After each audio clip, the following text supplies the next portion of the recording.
Okay.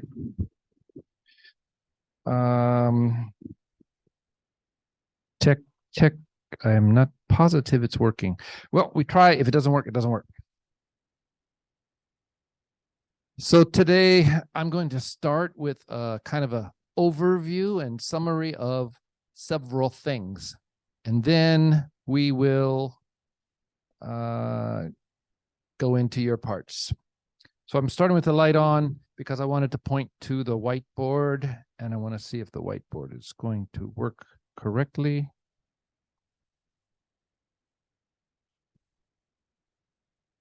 Looks like it. Okay, so you can ignore that. The focus of this class is not diplomacy, but diplomacy is connected to this week and next week's sessions. So I'm going to spend about 10 minutes to talk about it. Diplomacy is usually in the political science class.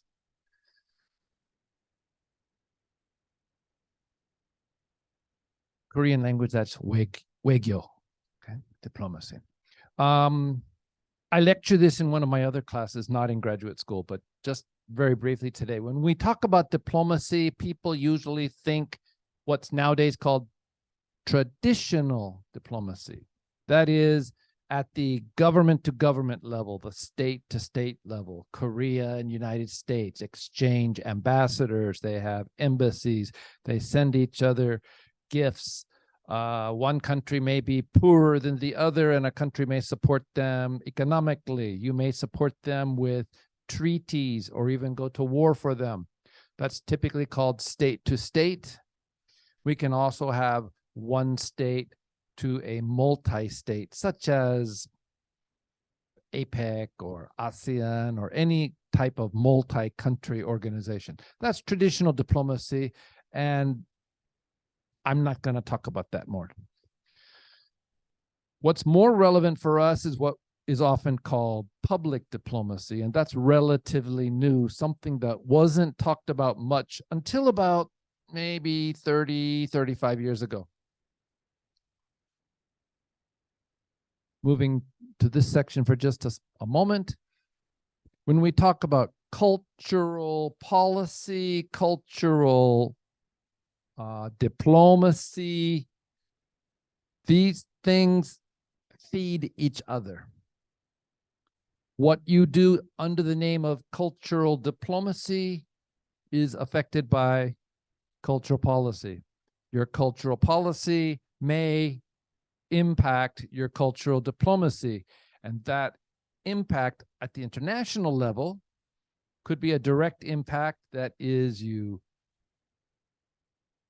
do this and it changes that, or it could be an indirect impact where you did it and ultimately 2 or 3 or 4 steps later it affects the other, and again working in both sides. So when we have an impact, whether it's direct or indirect, we can question whether that was an intentional act, that the government planned it that way, or whether it was an accidental. It happened.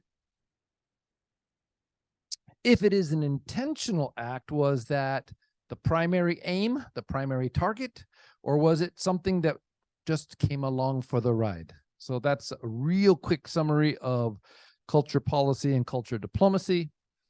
Let's go back to public diplomacy for a moment. How is that handled? How is that carried out? Particularly with regard to cultural contents.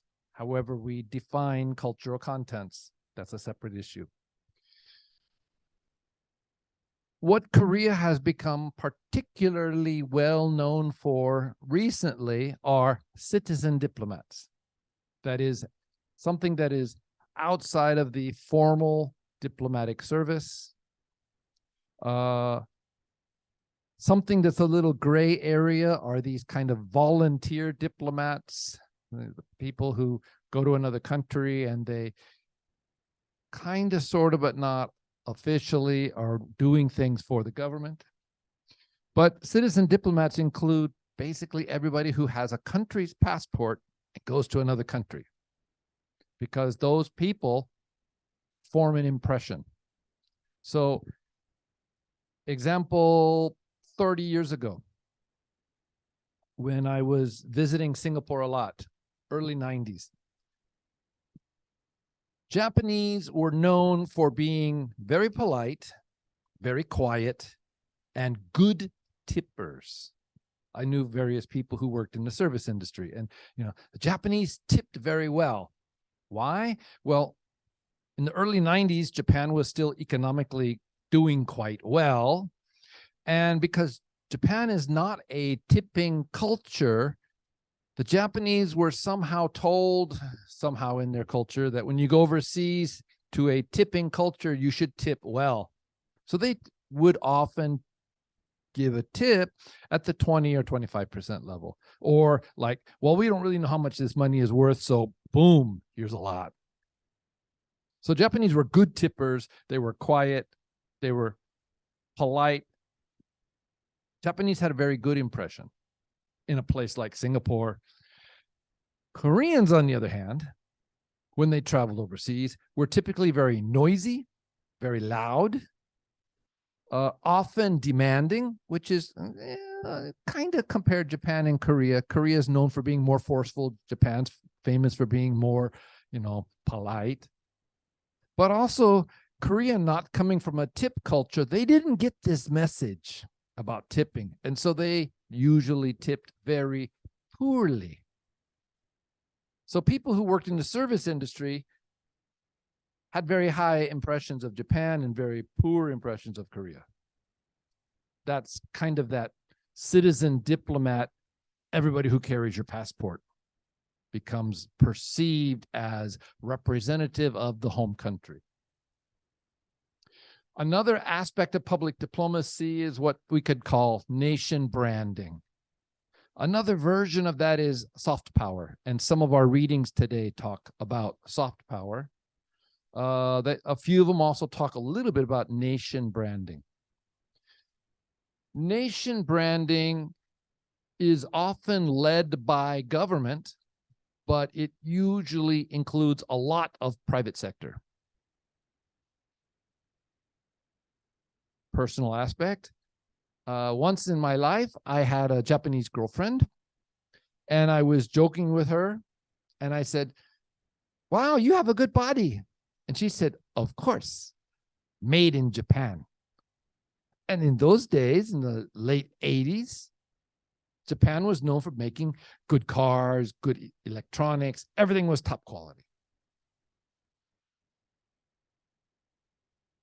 If in the 1980s you bought something from Japan, you expected it to be first class, excellent. The Lexus, the Honda cars were considered comparable to BMW, right? German engineering, Japanese engineering, same grade. If you bought something from Korea, it was considered cheap junk. Nobody knew what Samsung was in 1980. I bought a color TV from Gold Star in 1985. It was the cheapest TV available. That's why we bought it. And if it was from Korea or Taiwan or Hong Kong or whatever, we didn't care, right? So Korea had no brand power, but Japan had a very good brand power. It's a nation brand. Soft power is considered to be something more associated with the government. Even though some of the actors might be the same, it's just kind of how we classify things. So a country can work to improve their nation brand, and they do, including things like advertising.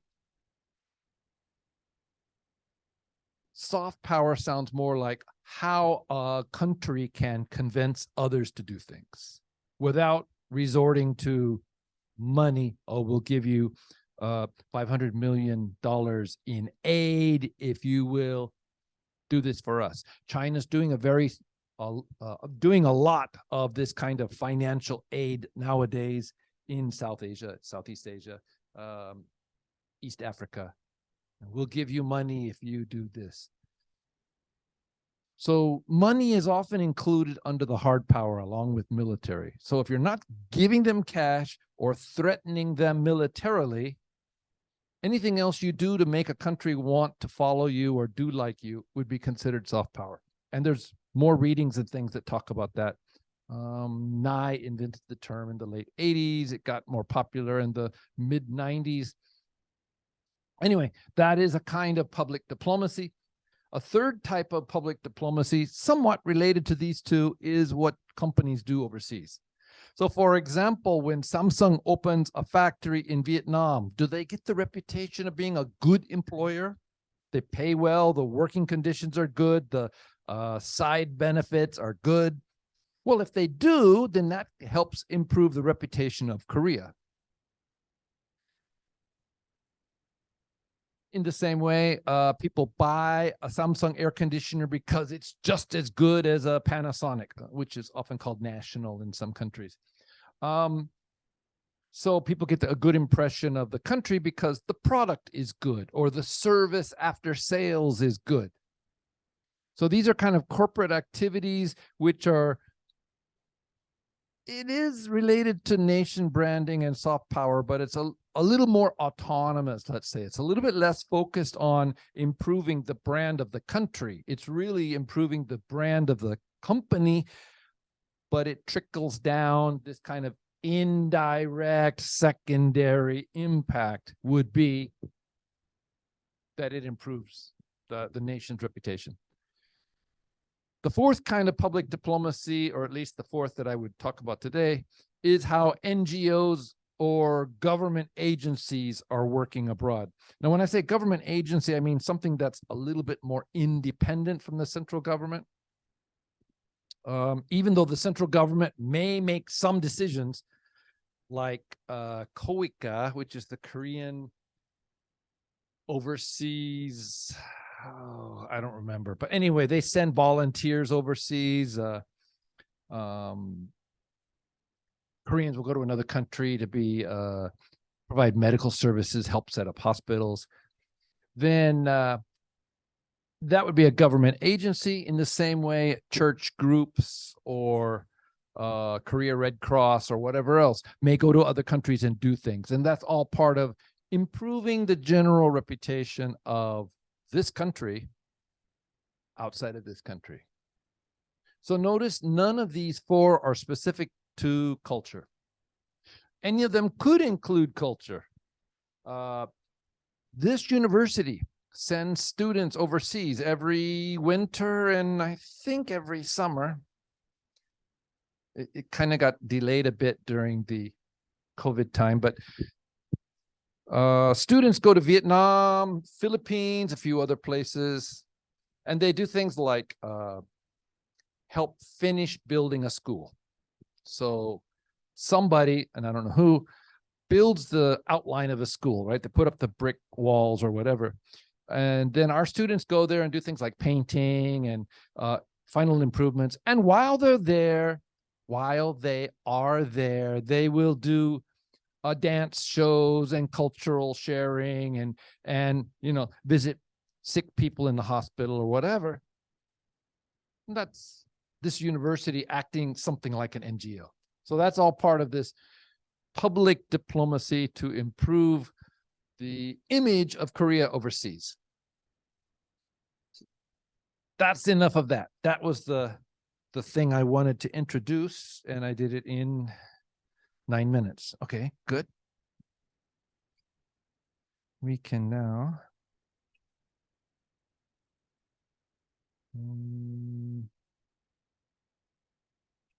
go to the screen. Now,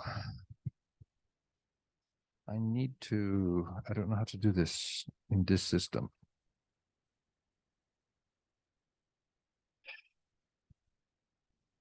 Yeah, I think I need to turn the camera off actually, but I'm not sure how to do that. I know how to do this on my notebook. I don't know how to do this here. Now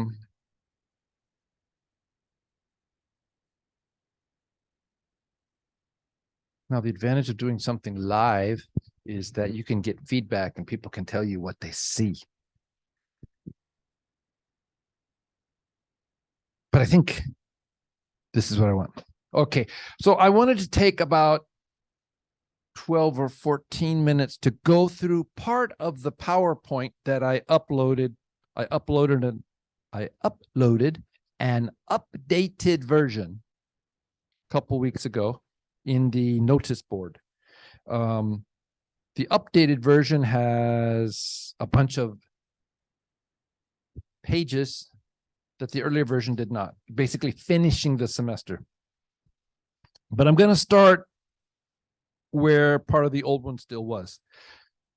So in the earlier version, we talked about the Craig's models, right? Patron model, architect model, engineer model, facilitator model, and nurturer model. We did this in class. We didn't necessarily show the PowerPoint, but we talked about these things. So nothing here is new. Starting from there, the French approach was privileging the state. The British approach was more arm's length. Fine. Let's look at a quick summary of how the French handle things, because it leads into what we're going to talk about today. Three pillars or three main focuses of French cultural policy, as described from the 1950s, was culture as heritage and heritage as culture. The two are blended. So we talked about this back in week 3 about, where's the fuzzy line between culture and heritage? And, is Greek culture my culture? Or is it only my country's culture? In Korea, the impact is we want to remember and promote and protect traditional Korean culture. So that's the heritage side. The creation of culture, that would be new works. That could include in Korea the idea of dramas and movies and music. And then the third aspect was this idea of democratization, the idea that culture isn't only for the elite, that we want to make it available to the non-elites, and that also the culture of the non-elites is just as important. So if we could say that America has a bowling culture, then that is a legitimate form of culture. All right, so when we talk about that, then that third point could be divided into these two phrases in French, which are actually, you can understand them in English just as easy, Action, which is based on culture or bringing culture to the people, and the idea that the people are the culture. And so we don't need to bring culture to the people. We basically want to take the culture from the people and share it. So that's the two ideas. Point number 3 is actually a similar way to say the question, right? If there is this collection of great culture, this canon, listing, this book that says this is culture and this is culture, who decides what is what? So is it point 1 or point 2? Now we jump into the diplomacy and culture policy on the national level, which is, so if we are deciding on culture policy, what are the reasons we choose this or that? What are our motivations? What are our rationale, explanation for choosing this thing or that thing as culture, for promoting this thing or that thing? That's culture, but we're not going to promote it. We're going to promote this one. So what do we choose? And so boosterism is basically saying, yeah, we're great people. Citizenship is the idea of we're all part of this, who is Korea? What is Korea? We are Korean. Okay, so if we think about the post-colonial era, the job of Lee Seung-man and Park Chung-hee was to kind of make people feel we are Korean, because for 40 years they'd been told they're Japanese. And whatever was Korean wasn't very important. Japan's better. So we've got this boosterism and this citizenship that kind of go hand in hand. They're connected. Instrumentalism, using culture to facilitate something else, usually industrial. Okay, so incrementalism or instrumentalism basically means using something to make something else possible. Cultural capital, we talked about that a little bit. Creative industries, innovation, branding and recognition. So finally, branding and recognition is the thing we were just kind of talking about before, nation branding or whatever. I'm not going to spend more time on that. That's just kind of a summary. It leads to the thing we were talking about the last 2 weeks. We're dealing with culture because it has economic aspects, because it makes money or it makes jobs domestically, internationally, whatever. Culture is a way to make money go around, or that content is culture. Whatever it is we're doing, let's make it into culture. And that's kind of where Korea was in the beginning of the 21st century, in the 2000s. You know, everything was content. Everything was content. Everything was content. All the culture money and other monies went into this idea of content. And that language is still used. Professors are always being told, make content. You know, the university wants to be able to sell our content. And then kind of the next level up, the next evolution or the further development of this would be the creative economy, where we're focusing on making new stuff and how that makes money. How that becomes important is something that a later slide talks about more, but basically the creative economy is adding more pieces. So you don't have to be a content maker anymore. If you are a content seller, or if you are a content improver, if you are a webmaster, and you don't think of anything, you just collect stuff and put it on the web, or somebody gives you stuff and you put it on, you're now part of the creative economy. So we're widening the base, and we'll talk about that in just a minute. Let's go down to the next one. Where are we at?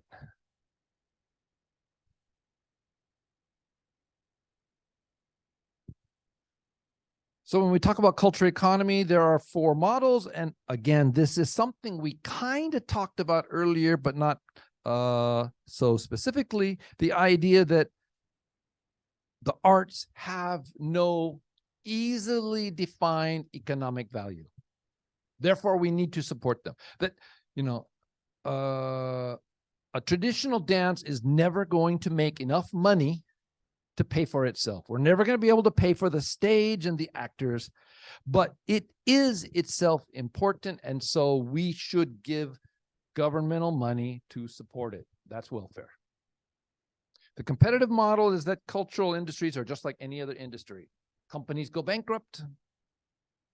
So if this show, this dance show, this ballet cannot make enough money to pay its own bills, it fails.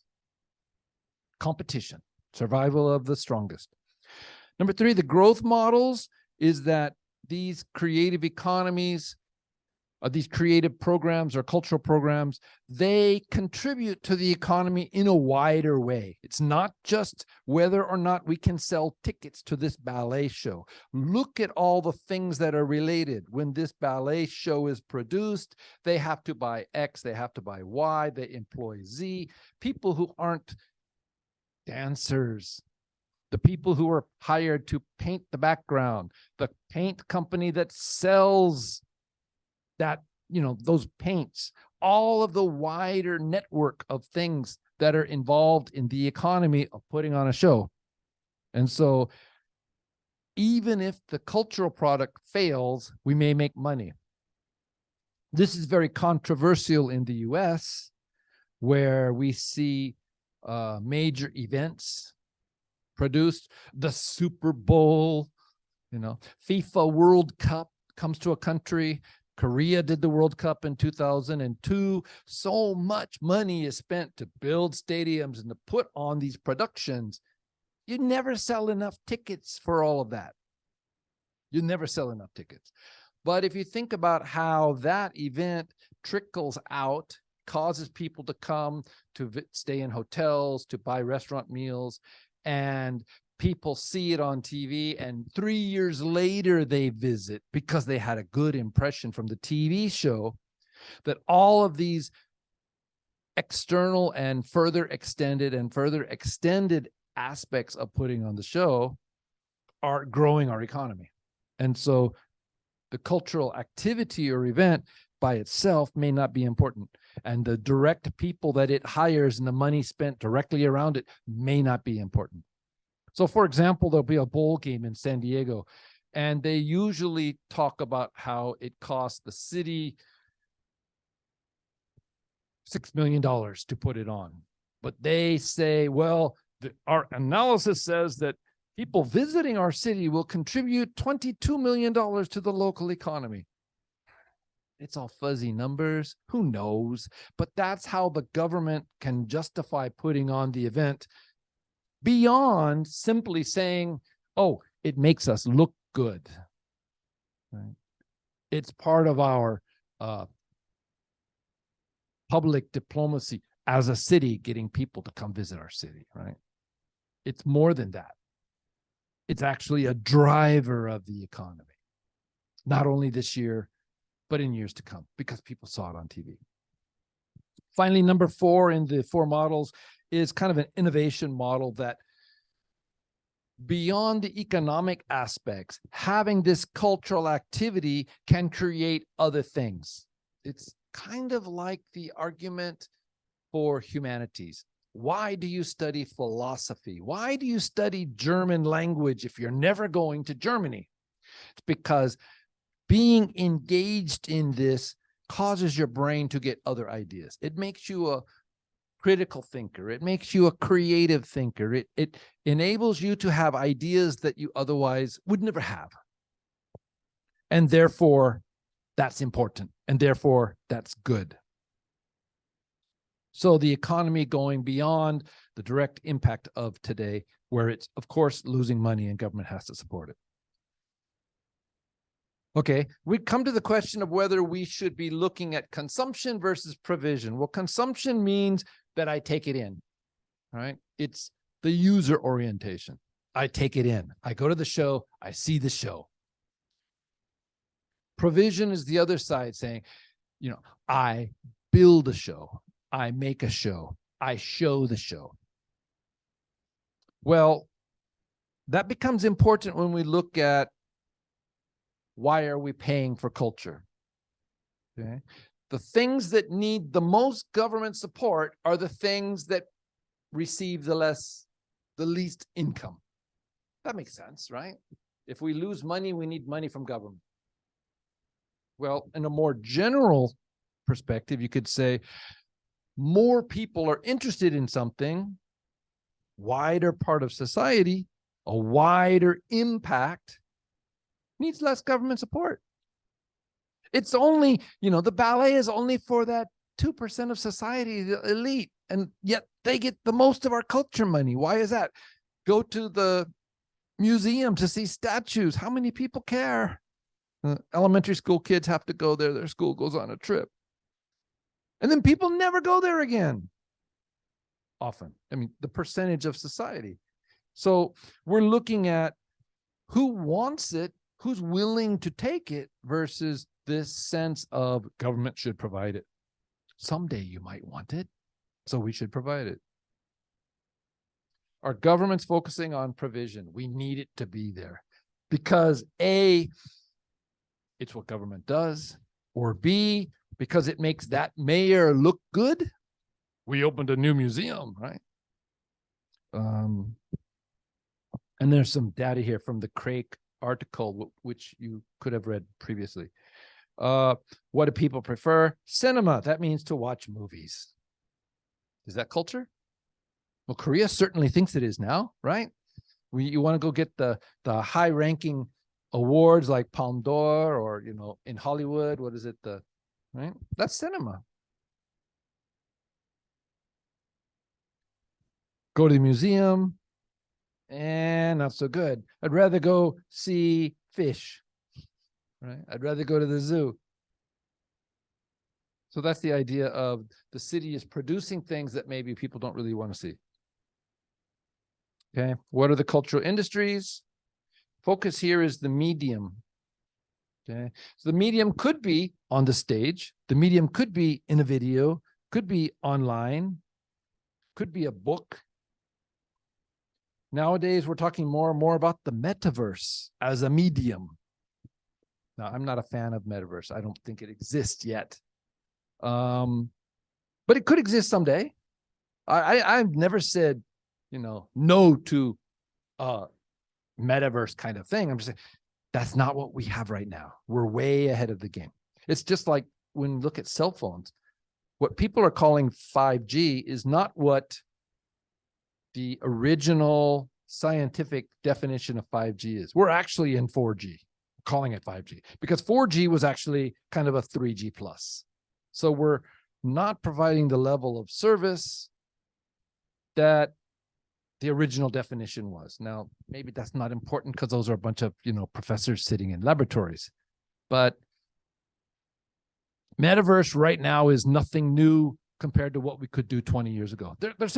There's more places doing it, but what you see on your computer screen is nothing different from 20 years ago, Second Life. So what? But that's where the money is right now. They're talking about metaverse as a medium. Whoops. So here's the point that I really wanted to talk about, and I'm going to turn off the light, which will help the class students.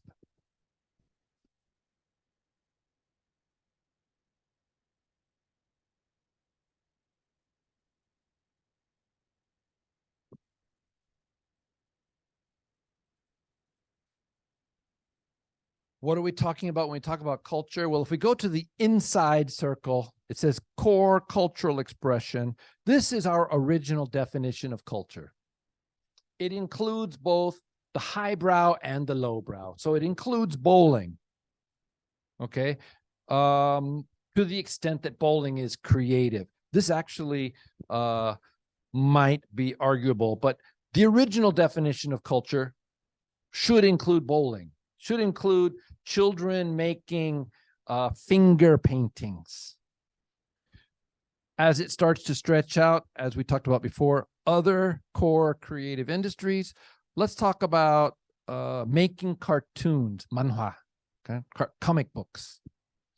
Not really originally culture, even though it might be just as creative. It's not really what we classically think of as culture. Jazz music, maybe core culture. Rock and roll, probably not. BTS, probably not what most people were thinking about 20 years ago when they talked about core culture, because a comparable would have been Michael Jackson or the Beatles or Elvis Presley, who were all, leading edge at their time, kind of outside the comfort zone of what people would call core. Now, in another 5 or 10 years, people will say BTS, of course it's culture. But right now, they're still kind of right at the edge of what is classic culture. So we have these other core creative industries. Then we're going to wider cultural industries, and now we're going to talk about things like support industries. And finally, related industries, which is, let's say, airlines. Airlines are related because we want people to fly into Korea to see Hainsa or whatever, right? Okay, so we keep expanding the range of what might be considered cultural industries. Why? Well, it increases the economic impacts. And it also allows the government to make more people happy. We're going to support more people. Politicians like to make people happy. So wider cultural industries include publishing sector, right? The books that are actually published, advertising, and etc. And finally, the related industries of design, craft work, etc., in this particular description. But we could even go so far as to say travel agencies. I'm not going to talk about this, but other than just to say UNESCO has built this kind of design for UNESCO funding in terms of what are cultural industries, and the related industries. The only reason I show this is it includes tourism and sports and recreation as related industries under the UNESCO design for what are culture domains and related cultural domains, areas of interest for culture. Online content, mass information becomes culture.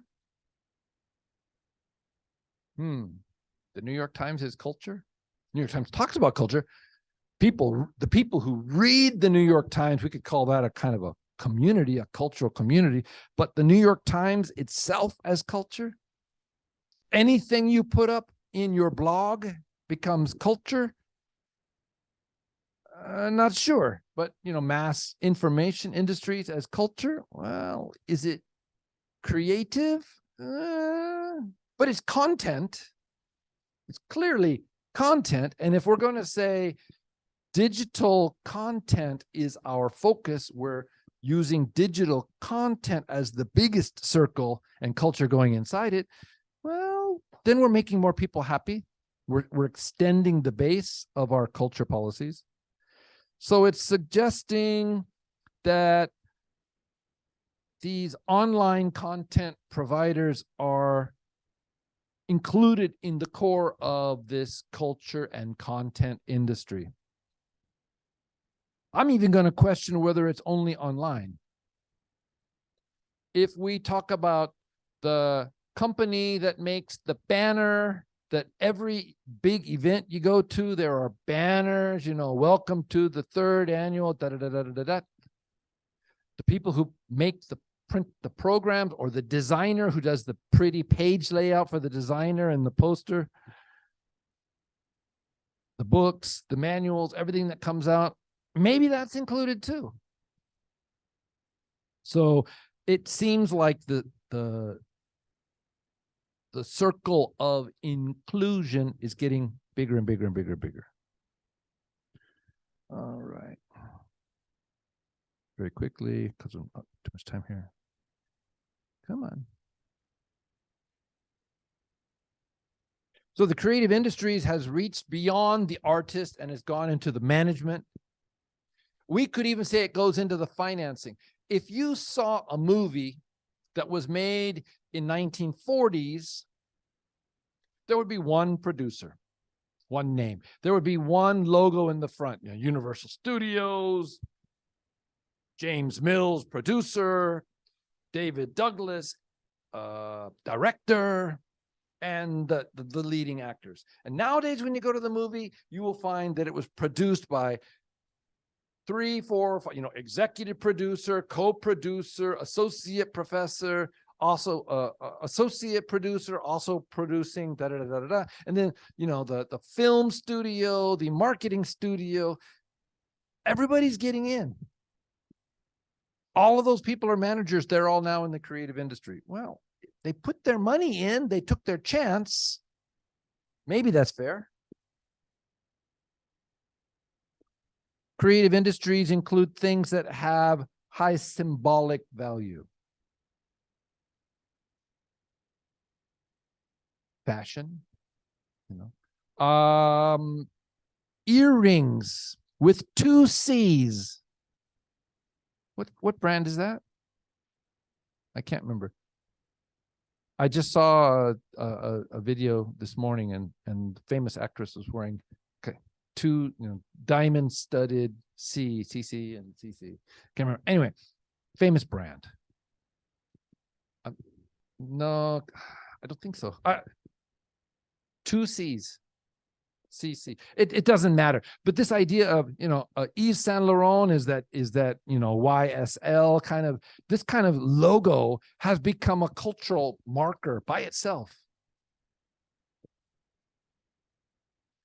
Architecture, gastronomy. That means eating. Who's the guy that used who's associated with the F word, the chef. Gordon Ramsay. See, get me started. I can't start names. So once you he's now a cultural theme, right? And if he wanted to open a non-profit restaurant, some government would probably give him money because he's now a brand. And, he's got restaurants in Seoul. I think he's got 2. I'm not sure. But they're for profit. So nobody's going to really talk about it. But if he decided to do something nonprofit in another country and say, we're going to make this tourism marketing, right? Come to Gordon Ramsay's F Kitchen Liberia, People are going to go to Liberia just to eat in that restaurant. It's like Hard Rock Cafe. People go and they buy the shirt so they can say, I've been to 32 Hard Rock cafes around the world. I went to F Kitchen Liberia. I went to F Kitchen Seoul. He's a cultural icon.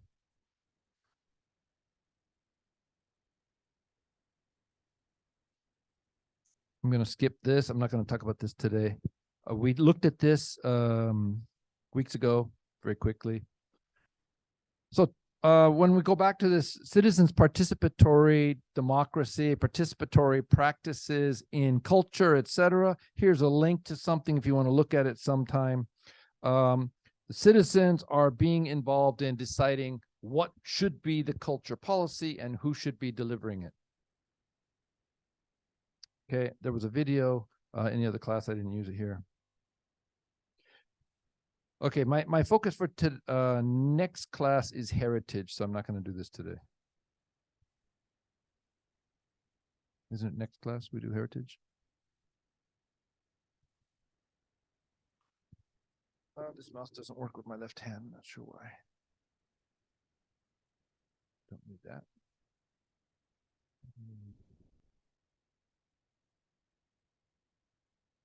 Yeah, next class is heritage. So back to here. Close that.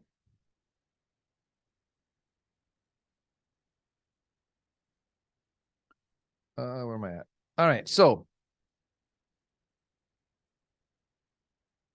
just video. On the notice board, 3 things. And then I need to stop this video. We'll take a quick break. The PowerPoint done. Mention of the Bogong and the Forbes class. So we need to confirm next week's makeup class. You're going to have a class at 3:30 to 5:30 next class? No? You're going to have a video or something else? Don't know. Anyway, no class at 3:30. Correct me if I'm wrong. You have only one class at 3:30, only one professor at 3:30. So if he's not teaching, you are free. Would it be better to have a 3:30 to 5:30 class? 1:30 to 3:30, 3:30 to 5:30?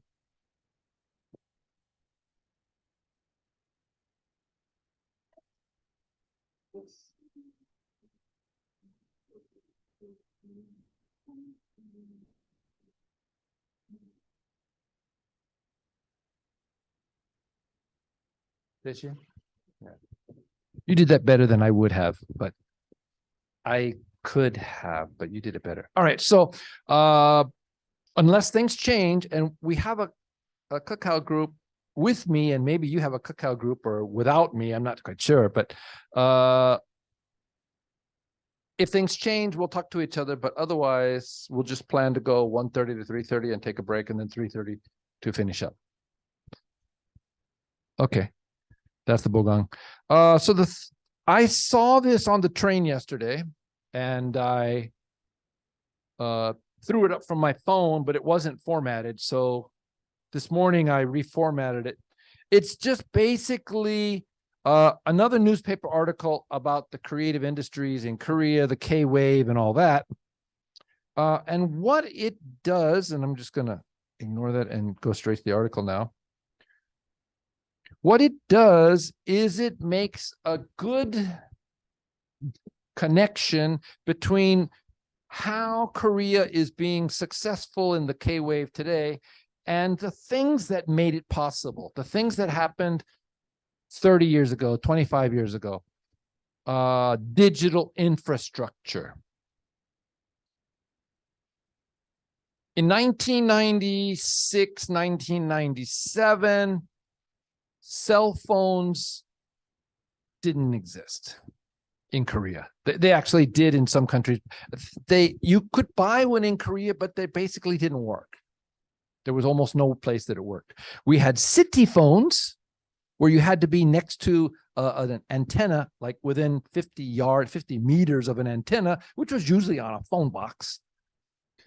And we had beepers. And there wasn't internet very many places. If you were at a university, universities were being plugged in. 94 to 96, universities were being connected. Okay. The university I was at in 1995 was just getting connected to the internet. When I got to another different university in 1996, they were connected, but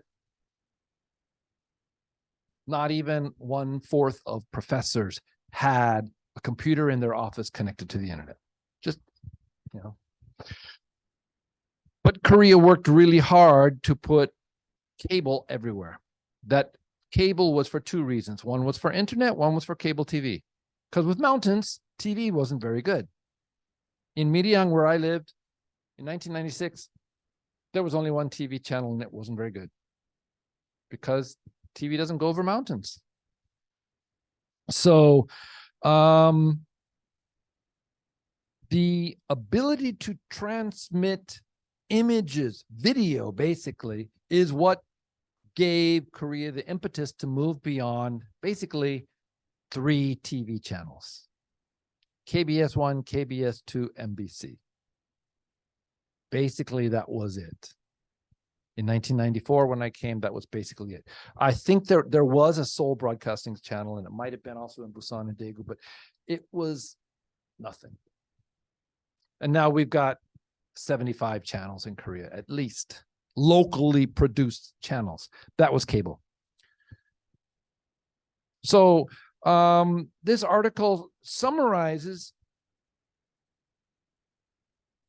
in several key points. And one is that making a way to share this information, building the media, the medium, the way to transmit information, allowed for the creation of content. And that if there wasn't this medium, basically ubiquitous Wi-Fi, ubiquitous digital connection so that you could watch videos, 5G nowadays. So if there wasn't 5G, nobody would be watching this stuff. There wouldn't have been a market. I want to encourage you to read this. I've got some notes on it. It's on my phone. I'm not going to spend more time on it.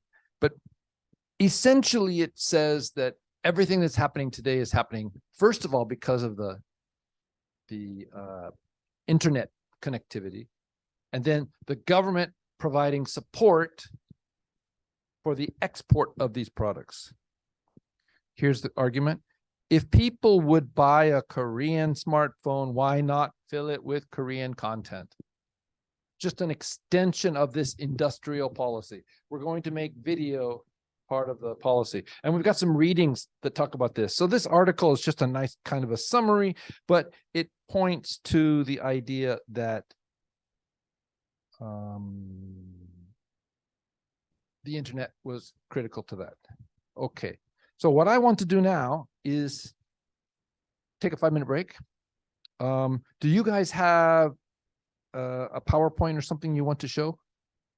Is it already up here? It's on your USB or whatever. Okay, so we're going to take a 5-minute break, and I'm going to stop the video and give you a chance to upload anything you want to upload. Okay.